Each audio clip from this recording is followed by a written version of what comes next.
afternoon, guys. Happy Monday. Hope you had a good weekend.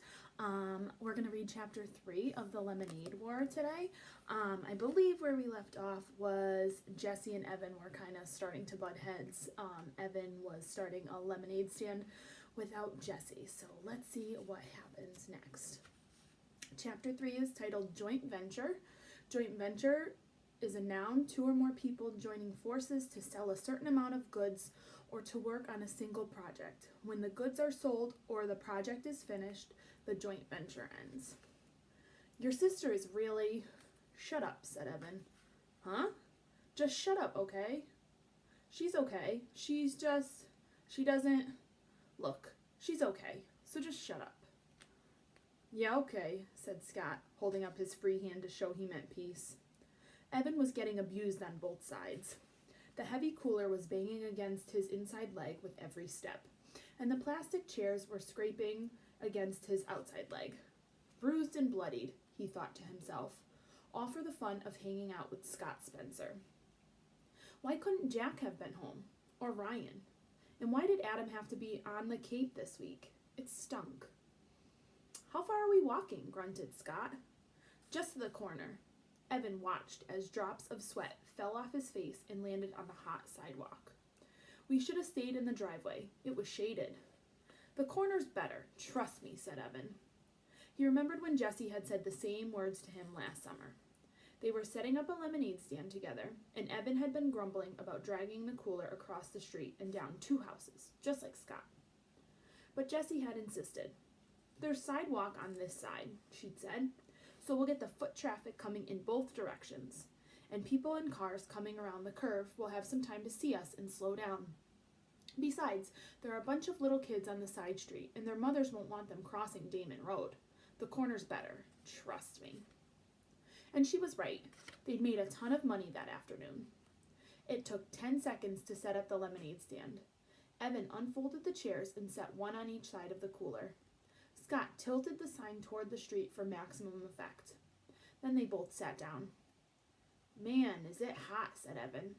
He took off his baseball cap and wiped the sweat from his face with his shirt. Then he grabbed an ice cube from the cooler, balanced it on his head, and stuck his cap back on. Yeah, said Scott. I'm thirsty. He reached into the paper bag and pulled out a cup. It was one of those large red plastic cups that vendors use at professional baseball games. Then Scott took one of the pitchers from the cooler and filled the cup to the brim with lemonade. Hey, not so much, said Evan, pouring himself a cup too, but only partway. He glugged down half his drink. Not bad, he thought, though he noticed a dead fruit fly floating on the top. His mom had been battling a mild fruit fly infestation ever since the weather had turned really warm. The kitchen sink area where they kept the fruit bowl was dotted with tiny, feathery fruit fly corpses. Scott drained his cup and tossed it on the ground. Ah, he said, satisfied. That was good. I'm going to have another one. Evan reached for the trash cup and stowed it under his seat. Nah, come on, Scott. You're going to drink all of our profits if you do that.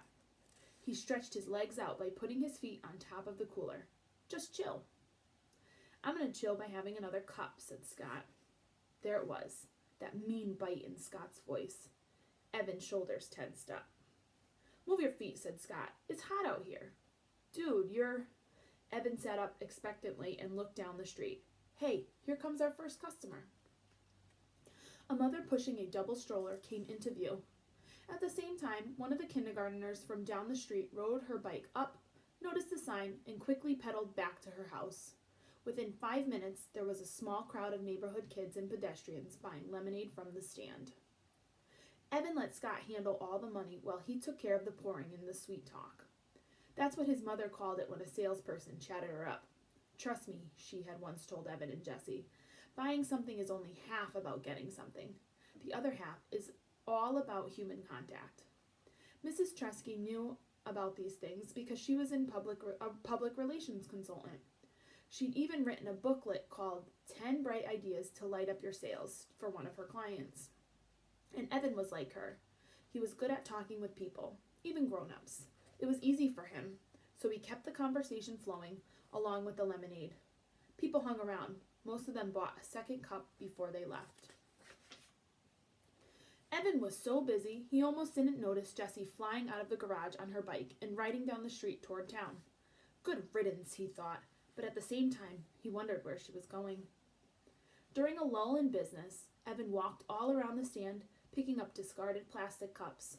Scott sat in his chair, jingling the coins in his pocket. Man, we are going to be so rich, said Scott. I bet we made $5 already. I bet we made 10. How much do you think we made? Evan shrugged. He looked at the stack of used cups in his hand and counted the rims. 14. They'd sold 14 cups so far, and each cup of lemonade cost 50 cents. Evan heard Mrs. DeFazio's voice in his ear. Mrs. DeFazio had been his third-grade teacher, and she'd done everything she could to help Evan with his math. If 1 cup of lemonade sells for 50 cents and you sell 14 cups of lemonade, how much money have you made? Word problems. Evan hated word problems. And this one was impossible anyway. He was pretty sure the right equation was 14 times 50. But how was he supposed to solve that? That was double-digit multiplication. There was no way he could do a problem like that. And besides, some of those 14 people had bought refills but used the same cup. How many? Evan didn't know. Still, he knew they'd made a pretty good amount of money. That estimate was close enough for him. How much do you think we could make if we sold it all? Asked Scott. I don't know, said Evan. Maybe $20? That sounded high, even to him. But Evan was an optimist. Do you really think? Both boys looked in the cooler. 3 pitchers were empty. They only had half a pitcher left. You are pouring the cups too full, said Scott. You should have poured less in each one. You're the one who brought the huge plastic cups. You could fit a gallon in one of those, said Evan. Besides, I wasn't going to be chintzy. They're paying a whole $50 for it. They deserve a full cup. And anyhow, we can just go home and make more. My mom has cans of lemonade in the freezer. So go home and make more, said Scott. Oh, yes, your majesty. Oh, high commander. Your infiniteness. Why don't you go make it? 'Cause I'm chillin', said Scott, leaning back in his chair with a stupid grin on his face. Evan knew he was just joking, but this was exactly why he didn't like Scott. He was always thinking of himself, always looking for some way to come out on top. If they were playing knockout, Scott always came up with a new rule that helped him win. If they were doing an assignment together, Scott always figured out how to divide it so he had less work to do. The kid was a weasel, no two ways about it. But everyone else was out of town. Evan didn't want to spend the day alone, and Jessie was on his poop list, as Mom called it when the dog did something he wasn't supposed to do. Evan might never play with Jessie again. Evan crossed the street and went into the house. He was surprised to find that there were no more cans of lemonade in the freezer. Wow, there'd been so many this morning. Luckily, there was a can of grape juice in the freezer and a bottle of ginger ale in the fridge. It'll work, he thought. People just want a cold drink. They don't care if it's lemonade. He mixed up the grape juice at the sink. The fruit flies were more out of control than ever, thanks to the lemonade the boys had dribbled on the countertop. Evan swatted a couple, but most of them drifted out of his reach and settled on the fruit bowl. He wished his mother believed in chemical warfare. But for Mrs. Tresky, it was all natural or nothing. Usually nothing. When he went back outside to the lemonade stand, Evan noticed that the last pitcher was turned upside down on the cooler. "Aw, come on, Scott," he said. "What? It was hot. And you said we could always make more." "Yeah, well, we didn't have as much in the house as I thought. I've got grape juice and ginger ale." "I hate ginger ale," said Scott. "I wouldn't give you a penny for it." It turned out that a lot of people felt the same way. Business was definitely slower. The day got hotter. The sun beat down on them so ferociously that it was easy to imagine the sidewalk cracking open and swallowing them whole. Fanning himself, Evan said, "How much money do you really think we could make?" "I don't know," said Scott, pushing his baseball cap down over his eyes. "I mean, on a hot day like this," Evan said, silently adding the words, "or tomorrow. If we sold 8 pitchers of lemonade, what do you think we'd each make?" 8 pitchers? I don't know. Scott shook his head. His baseball-capped face wagged back and forth. Too hot for math. And it's summer. Evan pulled the red pen out of his pocket and started to write on the palm of his hand. 8 times. 8 times 50? Divided by 2? That didn't seem right. Jessie would know. She'd do that math in a second. Evan capped the pen and jammed it into his pocket. But I bet it's a lot, said Evan. I bet on a hot day like this, we could actually make some real money in this lemonade business. Yeah, said Scott. Then we'd be rich.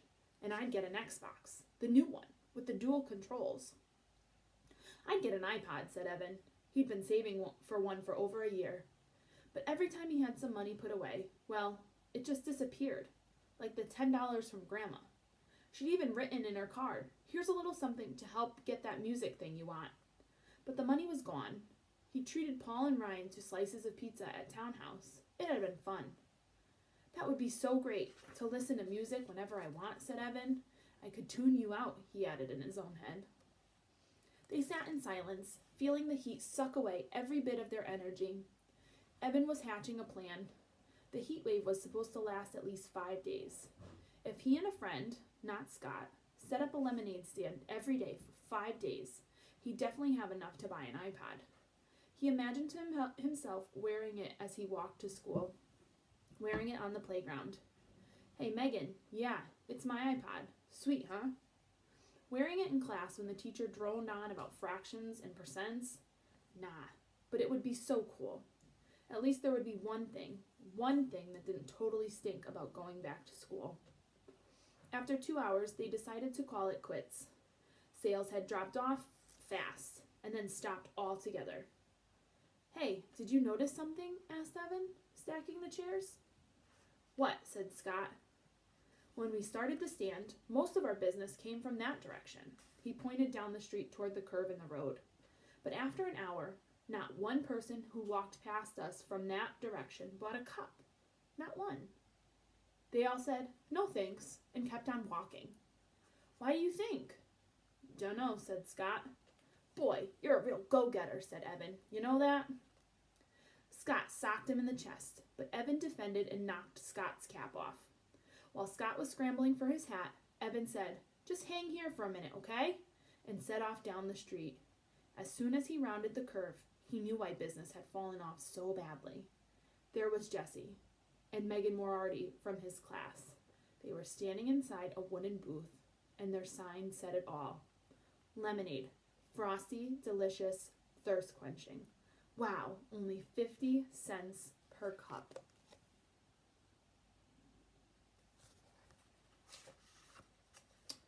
By the looks of it, their business was booming. Evan watched as Jessie accepted a fistful of dollar bills from a mother surrounded by kids. At that moment, Jessie looked up and saw him. Evan had a weird feeling, like he'd been caught cheating on a test. He wanted to run and hide somewhere. Instead, he froze. What would Jessie do? Evan couldn't believe it. She sneered at him. She cocked her head to the side and gave him this little, I'm so much better than you smile. And then, she waved the money in her hand at him. She waved it, as if to say, look how much we've made selling lemonade. Bet you can't beat that. Evan turned on his heel and walked away. Behind him, he could hear Megan Moriarty laughing at him, clear as a bell. So the war begins. I'm curious, what are your thoughts? Do you think they're going to work together? Do you think one of them is going to win? I've read this before, so I'm not going to give it away. But are you Team Evan or Team Jessie? Feel free to leave a comment and let me know what you're thinking. Bye, guys.